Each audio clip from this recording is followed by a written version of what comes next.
So I didn't make a wrap-up video or anything like that during April because I'm a butt face, and also I was just super busy. So I'm just going to make a wrap-up video for the 2 months in April and in May. Also, I'm going to tack on some of my favorites that I really liked and enjoyed at the end of this video because suddenly I'm a beauty guru. So if you want to see that, just stick around. In the month of April, I read a whopping 3 books! I should get a cookie. The first book I read was an audiobook and it was called The Haunting of Hill House, and I still don't know who wrote that book. I mentioned it like 3 times in my videos, and each time I don't know who the author of that book is. It was a horror novel. I don't think I had ever really read any horror novels before, but it was really scary. The second book I read in the month of April was The Brief and Wondrous Life of Oscar Wilde, and I did a review on it, so if you want to know what I thought of that book, you could go ahead and watch that. The third book that I read in the month of April was a collection of short stories, and, well, it's like a literary journal of sorts, something like that, and it's called The Fairy Tale Review, and it was the Aquamarine edition. It was a mixture of poetry and short stories that had sort of fairy tale aspects to them, whether it be aesthetics, style, themes. It was really cool. So in the month of May, the first book that I finished was Running with Scissors by Augusten Burroughs, and that was a very good book. It was very good.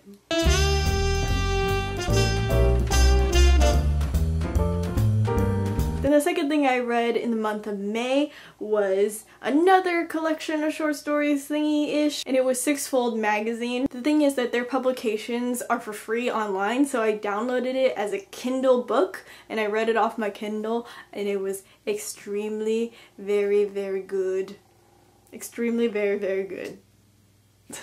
Okay. So if you're in the short story mood, go ahead and check out the link down below that I'll put down there, and you can download for free those things. I sound like I'm being paid to say that. I'm not. I just like sharing about free things. And the third thing I read in the month of May was Because of Winn-Dixie by Kate DiCamillo. And Kate DiCamillo also had written Flora and Ulysses, which I bought on my Kindle and read on my Kindle. I didn't like Flora and Ulysses as much as Because of Winn-Dixie. Because of Winn-Dixie is about this little girl who comes to a new town and she's really lonely, and her mother and father had a divorce and she lives with her dad, who's a pastor. And she goes to the supermarket in order to run an errand, but she ends up finding a dog there too and taking ownership of the dog and calling the dog Winn-Dixie.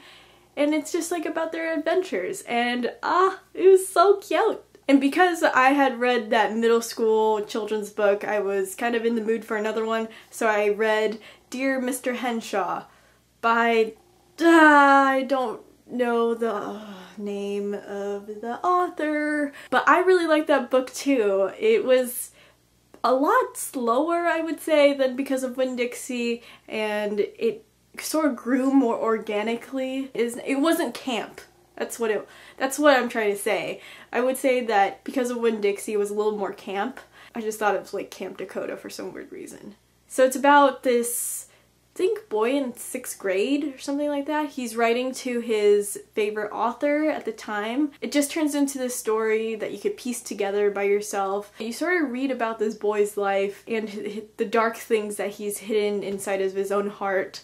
And it was really good. So those are all the books that I had read in the last 2 months. I know not very many books, and a lot of those books were children's books, but it was still a good 2 months of reading. Now on to my favorites. So it's April and May favorites. So because it's summer, it's like June, so it's officially summer. Who decides this? I don't know. So it's summer, I live in Southern California. I am as pale as a ghost. My dog wants to get in this room, but be quiet. Shush. Come on. And I don't want to get skin cancer either. I have bought lotion with sunscreen in it. How adult of me. I got this thing, a jig, Daily Protection SPF 15. And it was the cheapest lotion at Target. And it was about, I think, $7 for this. And also I bought Neutrogena Clear Face SPF 30. And I've been putting that on my face. Moving on to some of my other favorites, I've been really getting into music lately, which is really good, I think. And I found that my favorite genre of music is definitely R&B. I tried to get into folk, indie pop, whatever the heck that corner of music is, but it makes me angry. I want to punch things whenever I hear folk music. I don't know why. So I've been getting into R&B because that's where it's at. Specifically, I've been really getting into Frank Ocean. All of his music, everything he makes is gold, is pure gold. The songs that I've been really liking are Lost. I've just been listening over and over to Thinking About You, which is probably his most famous song. But I like it, and I'm gonna share it. If you didn't know, I was a bit of a K-pop nerd when I was 16. But I've been getting into another K-pop group called EXO. And EXO is made up of 12 members. Well, I think 11 now because one of them had to leave. And it's made up of Chinese members as well as Korean members. And I really like that, sort of making it more worldwide and international. So that's the aspect that I really liked of EXO, and also the boys are adorable. I recommend you listen to Growl or the newest music video that they have called Overdose, because Wolf and Mama are a little bit weird. And the last two things I want to talk about are Asian dramas, because I love Asian dramas. They are the bomb diggity. The first one I want to talk about is Secret Garden. So Secret Garden is a Korean drama. Secret Garden has a fantastical element in which the two main characters switch bodies.